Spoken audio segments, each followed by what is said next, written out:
I don't usually do videos in parts, so I thought rather than having my usual intro, I'd just pick up right where we left off from part 1. So I'm going to start off by hot gluing the blue flowers onto Enid's pannier. Now the decorative pins I've stuck through them are still sticking out, so I'm going to use some pliers to just cut those short and then put a blob of hot glue on the ends so that they're not sharp.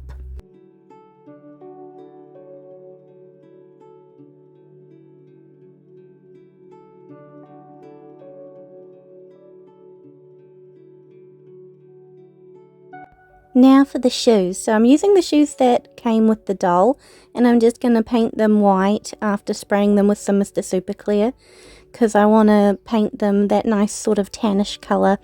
Now I think if you look really closely, you'll notice that Enid actually wears 2 different sets of shoes. She wears these lovely high heels, which is what I'm going to make now. You see those at the beginning, but when she's doing the actual dance, she's wearing these flat jazz shoes, because I mean, I fully expect that if she tried to dance in these, she'd turn her ankle over. Once that's all dry, I do a base coat in that nice tan colour that will go really nicely with her outfit.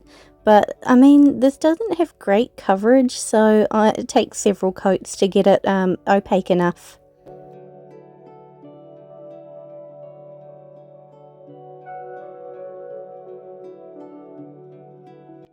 The heel and bottom of the shoe that she wears is almost, the heel is see-through, it's almost like a clear plastic.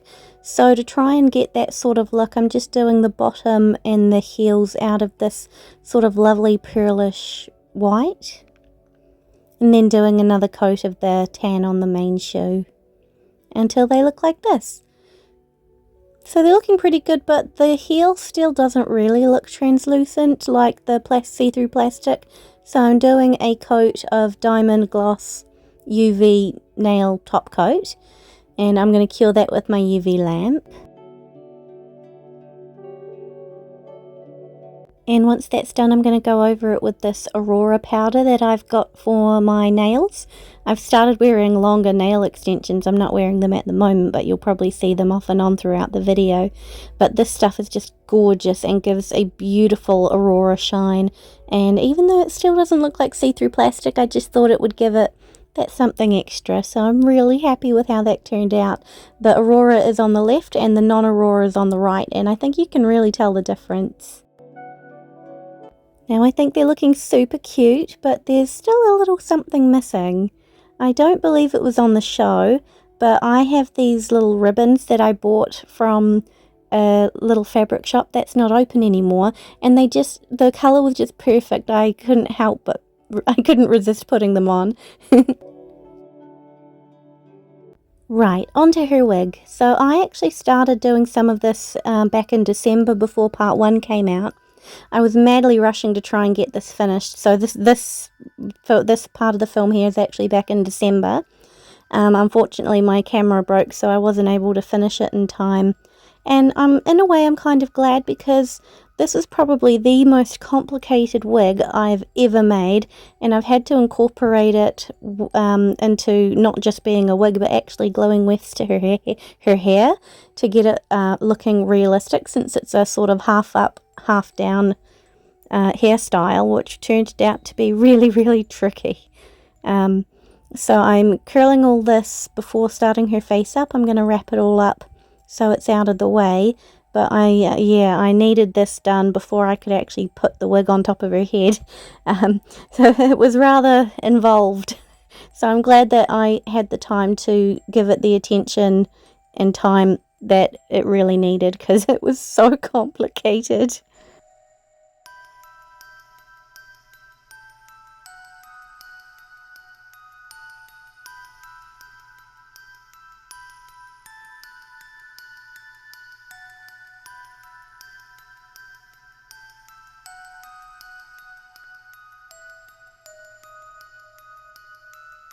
So after curling all those bits that are hanging down, I really wanted to get her parting right. So I'm just gluing some of the yarn wefts along the parting line and checking how they flip over. She's got a centre part, so at least that makes that nice and easy, but she's also got little bits of fringe hanging down, so I need to try and make that look realistic. And again, the half up, half down do was really, I found it quite difficult.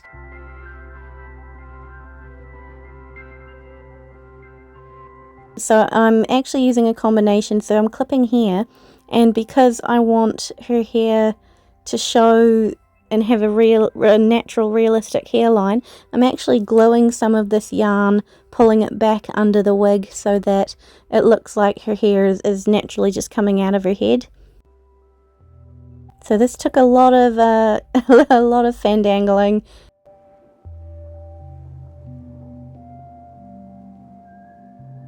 I don't think I'll be doing a curly wig again for a wee while because this was just so many ringlets. I think I've about done my dash with ringlets after this one.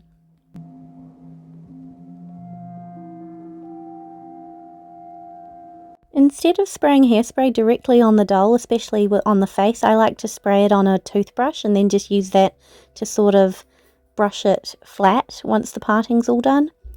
Now, her hair sort of loops up into a ponytail, and it's all really quite loose. I don't know how else to describe it, but it definitely made this a bit of a challenge, so I'm just trying to use a combination of little ponytails and wisps of hair to try and mimic that look.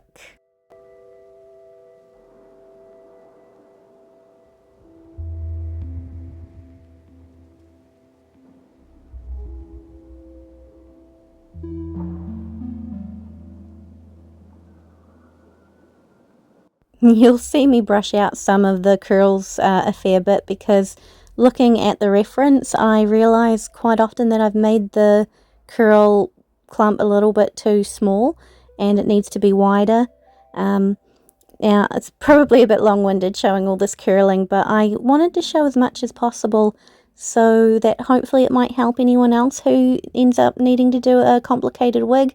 Going back and restyling it after you've done parts because you're not happy with it, I think is a really important thing to show, because quite often, especially on YouTube, no matter what you're watching, you quite often only see the finished result and it makes it look so easy.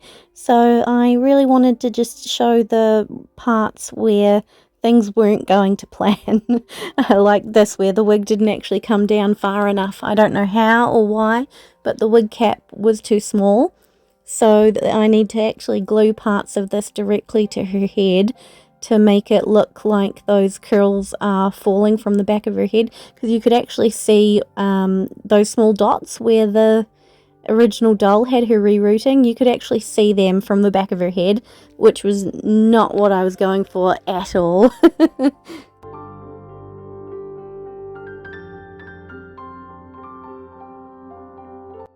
I'm also putting a couple along the hairline here that I can just whip back into the ponytail again to make it look like it's coming straight from her head and make it look like an actual hairline instead of just a wig.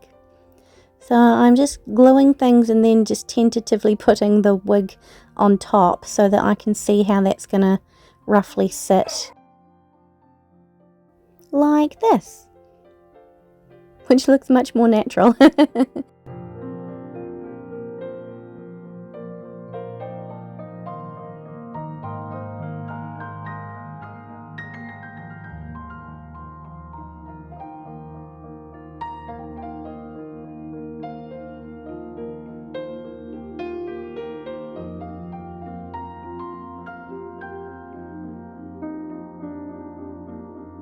Okay, time to tackle the problem of her ponytail being absolutely teeny tiny. So I'm going to get some of this fluff, put it around a hair tie, and I'm going to sort of just use it as a hairpiece that's going to fit over the ponytail like this. So it's going to need some of its own wefts and ringlets to make her hair look longer. So I've done some more of those, brushed them out and flat ironed them. And I'm going to do this in a combination of ways. The first one's like this. I'm just going to tie around the hair tie like that.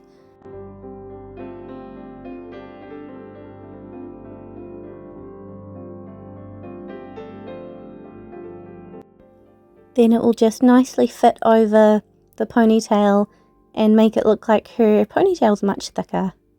So I'm going to just do that a couple of times, but you can probably see that when you tie them like that, they sort of sit quite far apart. So I'm going to add some that I'm looping around and then just tying with one of those little elastic bands so that they're thicker and closer together, and we get this weird starfish looking thing. It doesn't look hilarious? Pop it on her ponytail, and yeah, she's definitely got more hair now. Not quite the look we're going for, so time for more curling. I swear to God this took 2 days. At least 2 full days. So now that that's all done, I'm going to pin back her hair and we can start her face up.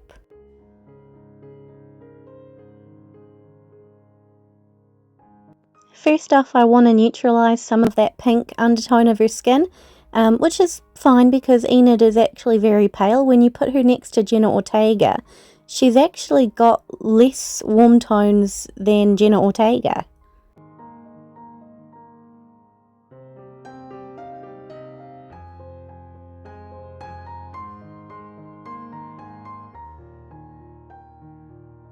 I think that's good, so we'll do the first coat of Mr. Super Clear, and then I'm going to go on top with this nice skin colour Pan Pastel. Then that will be the second coat of Mr. Super Clear, and now I can finally start the face up, which I'm going to count the Mr. Super Clear layers separately. Start with the hands. I forgot to do the Pan Pastel on those, so they were still pink. I was kind of nervous about this face up because it's actually the first one that I've done since Megan, technically, and it's on a doll that I've never done a face up on before, with it being at a much bigger scale. So I was a bit nervous, especially because Enid's face up is, her makeup is very clean. So I tend to like the horror repaints because it doesn't matter if something goes wrong or is a little bit blotchy, because it totally suits the doll anyway. But with face-ups like this where it needs to be really clean, crisp, and I find those a little bit more nerve-wracking. But it was really nice to get back into it after so long. I've been looking forward to starting her face-up, and it's been frustrating having things keep popping up and preventing me from doing it.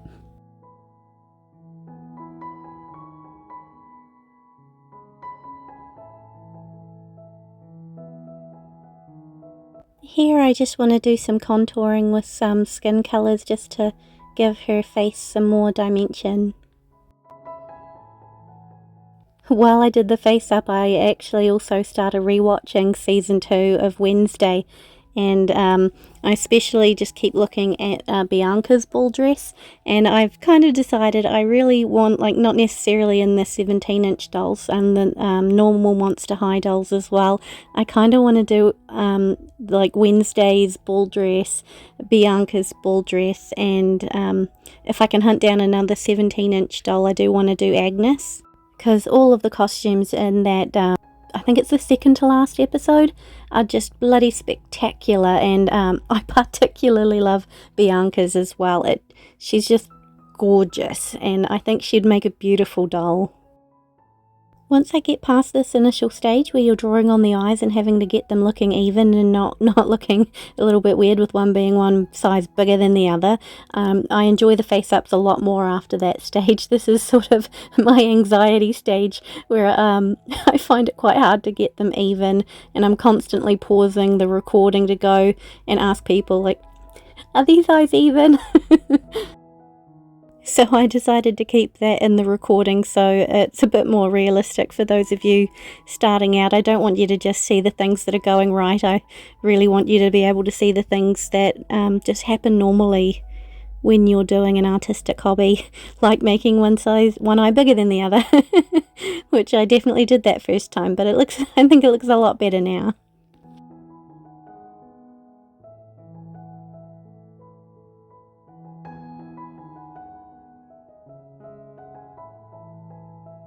I didn't consciously think about it at the time, but I actually found it a lot easier doing a face-up on a doll this large. Again, I wasn't consciously thinking about it at the time, but just something about it felt faster and easier. So I'd definitely be keen to find more of these big dolls, or even if I can hunt down some BJDs, or I'm still going to be working on my own so that I can eventually start making my own BJDs. So we'll see, maybe there will be some bigger dolls in the future too.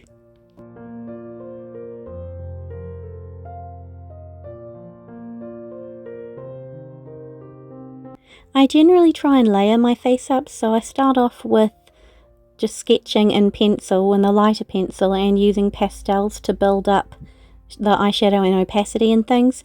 But I'm trying, because it quite often ends up that I end up making more work for myself, so I'll sketch it out in pencil and things and then just end up painting over top of it. And sometimes I'll get to the end of a project and feel like, well, why didn't I just start off painting it? But drawing them straight from the pencils like this, I don't think is a skip that I could step. It definitely helps set the foundation, except I noticed here that I gave her brown eyes and it turns out she has blue eyes, so we'll be fixing that after this coat of Mr. Super Clear. Now that the eyebrows have been shaped out in pastel, I'm going over top with some wet watercolour pencils. So I just wet my paintbrush and then dab it on the pencil, and then it kind of works like paint. I like using that better than paint because it's a much thinner consistency, and unlike acrylic, if I make a mistake I can just wet a little Q-tip and just wipe it off. Especially that's why I didn't use a lot of layers of Mr. Super Clear in this face up. I actually kind of surprised myself looking back at it, but it is helpful to be able to do more layers, because then if you do make a mistake, it definitely saves you a lot of time and potentially having to take off more than just the mistake. Other than Enid's outfit, one of the things I loved most about this particular look was her eye makeup. It's absolutely gorgeous, and it's kind of her signature combination of pink and blue, but it's more of like a turquoise blue and a sparkly pink. So I'm building up the colours with pan pastels, but again, after adding some glittery paint later, I sort of had to ask myself, well, was it worth building that up in pastels? Can you actually see it underneath? I like to think you can.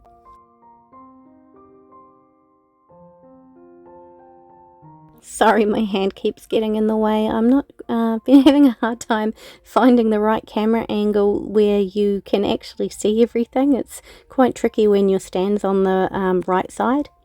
So I made her eyeliner a bit too thick here and it didn't match the other eye, so I'm just using a very thin Q-tip and wiping it off with some water. But here's why I mentioned about having to do more layers of Mr. Super Clear, because as you can see that wiped off a lot of the pan pastel that I'd built up there, which is a shame, but I think it was worth it because that eyeliner really was a lot thicker. So I'm just going to try and build that pastel up again.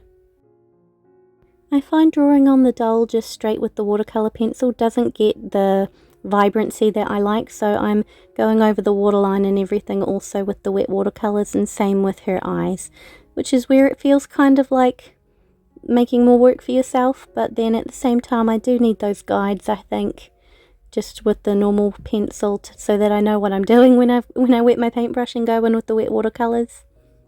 I'm just giving her lips some really fine lines. I don't want them too obvious, especially with the white, or they can look not quite right. Okay, let's fix her eye colour because she's definitely got blue eyes. I'm going over with some pan pastel and that didn't actually really change the colour much, so I'm going back in with my wet watercolours and I'm going to just directly paint on the eye. I think it will get much better saturation, and it's what I'm probably going to do anyway, even if I did use the pastel and then spray it with Mr. Super Clear. So I figured let's just skip the pastel and go straight with the wet watercolour. I'm using my very, very fine brush and just doing a bunch of lines in and around the iris, the pupil and the outer part of the iris to try and get all the little colours that you see inside eyes. I've got a reference of blue eyes up on my phone that I'm watching while I do this because references are very important. In the reference I was using, there was actually a very thin line around the pupil of an almost light brown, So I added that as well, and I think it looks quite nice. Just a bit of dimension. And so I'm going back over with some black pan pastel over her pupil and around the outsides of her eye with my really teeny tiny brush. I do admit that normally I would do a coat of Mr. Super Clear between that stage and this stage, but I'm on less than half a can and I have no idea when more was coming in stock at the time. As of doing the voiceover, they have finally got it in stock after about 8 months. So I've got 4 cans on the way, but I didn't know that at the time, so I was trying to limit my use of Mr. Super Clear. Now I'm just going to keep using that black pan pastel and add some shading around her eyeball to give it some dimension and make it look a little bit more realistic. Not everyone does this with their doll face-ups, but I personally like it for mine. I just think it makes them look a little bit more real, and I enjoy doing it. She's got some lovely shimmery makeup as well, so I'm just going over this with a wet brush and some Pearl powder. So here's a close-up of how the eyes are looking.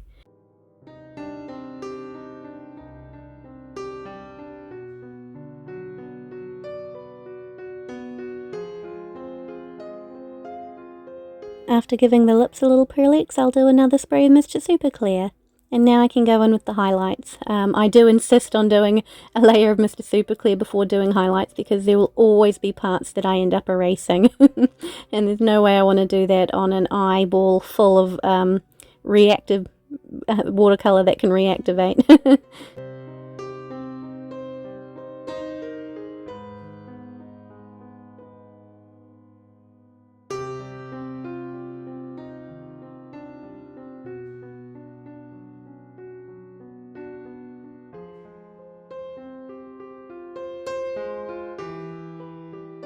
I always love adding the highlights the most because it just brings a project to life and it's so satisfying.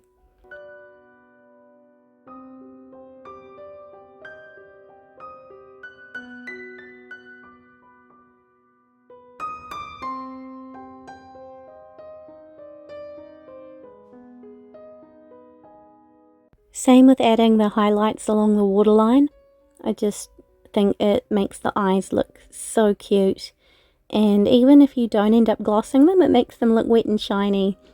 Now I'm going to add some of that glittery eyeshadow. In this case I'm using some paint that I got from Tom's Emporium, and it looks so nice. I got some in turquoise as well because it's all got the built-in super fine glitter, and again I don't know if the pan pastel helps with the opacity of this, but I'm so happy with how it came out, especially because she's got a little bit of the blue right at the wing of her eyeliner, so I'm glad that that was actually visible because I was afraid that it wasn't going to stand out at all. Now I'm just dipping my paintbrush in some of the glue part of the glitter glue and adding some like tiny little nail art glitter along the bottom of her eye, because she's got some lovely shimmery glitter under her eye as well, and I think it will just brighten her whole face up. So now we've done our final coat of Mr. Super Clear, so now I can gloss her lips and her eyes.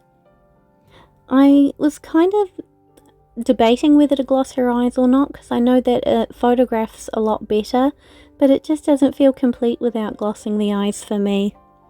So I'm doing that with some Liquitex High Gloss Varnish, and I'll have to wait 3 to 4 hours between layers. Now for her eyelashes. I've been looking forward to this because it's such a bigger doll. It means that I won't need to trim the eyelashes down quite as much. So I'll be doing upper lashes and lower lashes, which I don't often get to do for the smaller dolls.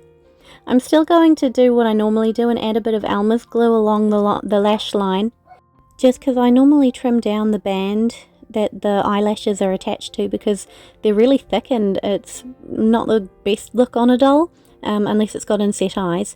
So I'm going to start with the lower lashes first because they're much easier. And off camera I did her long eyelashes because they took a little bit of maneuvering and it was very hard to get on camera. My hand was in the way half the time. I just used my tweezers to sort of get away any of the excess glue there. But I'm also going to glue 3 little dots and put some little sparklies right along her winged eyeliner because if you look very, very closely at her makeup in the show, she's actually got these 3 little bits of glitter along her eye. Well, I think in her case they're diamantes, but at this scale they're going to be glitter. So that's how it's looking there. It's so cute. I'm so happy with how it came out. Although the glue is still a little bit obvious, so I'm just going to paint over where the eyelashes have been glued with some black paint, just to make that less visible. And it's just a really small detail, but I think it makes a huge difference.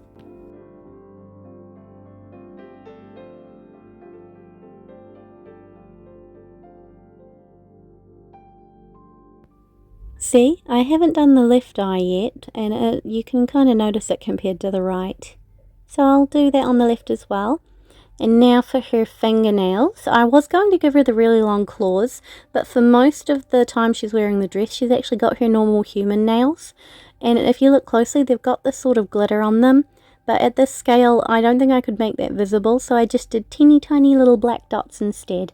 And then went over them with some Liquitex High Gloss varnish. And after months of work on her outfit and her hair and everything else, her face up is finally done. So I can finally unwrap her.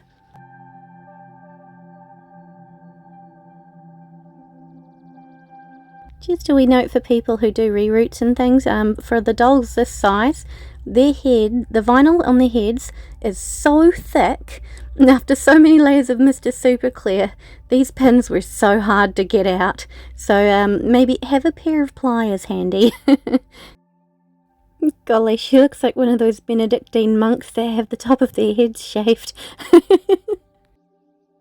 We can fix this. Now, let's see how it's looking with the face. Oh, she's gonna look so cute. Right, let's get styling. So I've got to put these bits up first to go into her ponytail. I've got these bits here to cover, you can see here where the reroot was, which I don't really want visible. So I'm going to bring some of that hair down so that I can incorporate it into one of the ringlets. Just the main goal here is to cover up as much of those reroot holes as possible, even if it means gluing more hair to her head, which I think is what I'm going to have to do. Which was a little bit annoying because it meant that I had to wait another day for the glue to completely dry.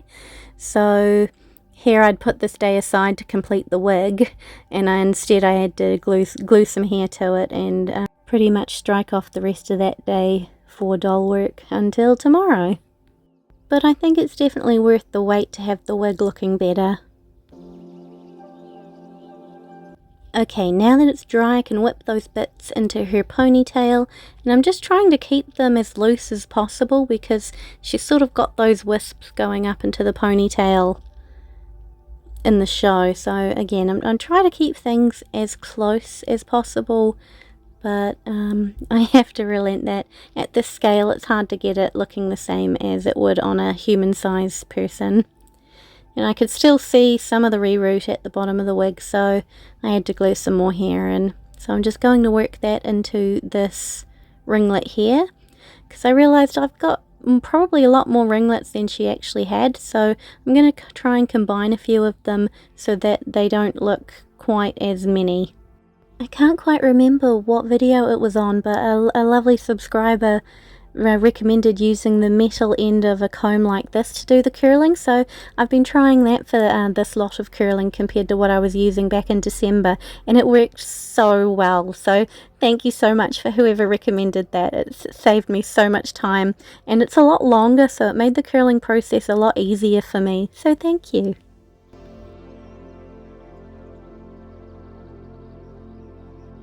Okay, I think that about does it for the curls. Get the extension and pop it on her ponytail. It really does make her ponytail look less teeny. It's probably a bit more than what's on the show, but I think it suits the size of the doll's head. Oh, it looks so cute and curly.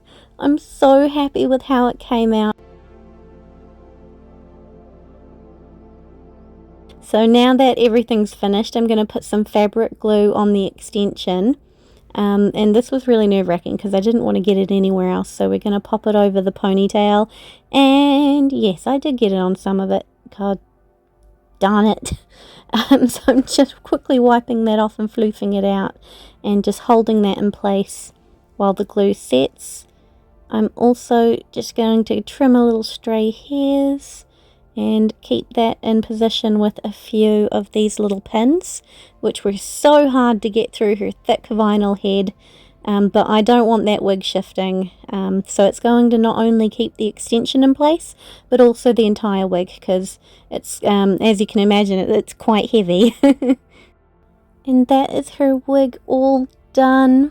Finally, I've been waiting since December to see how this is going to turn out. I'm so happy with it, although I think there's something missing. She's got butterflies in her hair in the show, so see, right here, she's got some little blue monarchs. I almost forgot. Okay, so let's make some of those quickly. Abracadabra. I made these just out of some cardboard and some of the holographic paper. Just wedged them between all the butterflies. So now she is done, and we can finally put her all together and see how she looks in her outfit.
Oh my gosh, this corset is never coming off again. This was so hard to lace.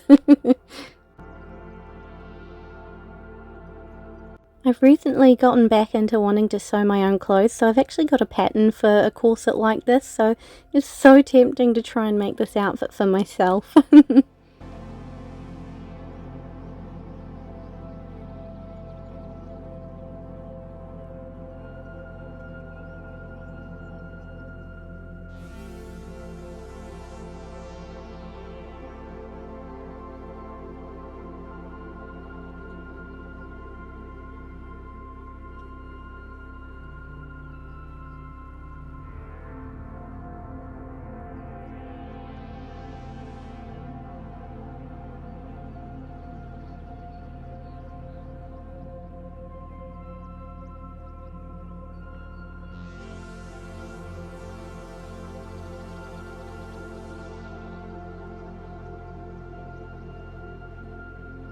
And she is done. I think she's probably my most favourite doll that I've ever made, and I love all the dolls I've made, but I'm just so happy with how she came out. I hope you enjoyed the video. So sorry that it was a bit longer than between the part 1. If you liked it, please don't forget to give it a like, and if you enjoy this type of content, please feel free to subscribe, and I will see you next time for a horror repaint from a Korean drama series. See you next time. Bye!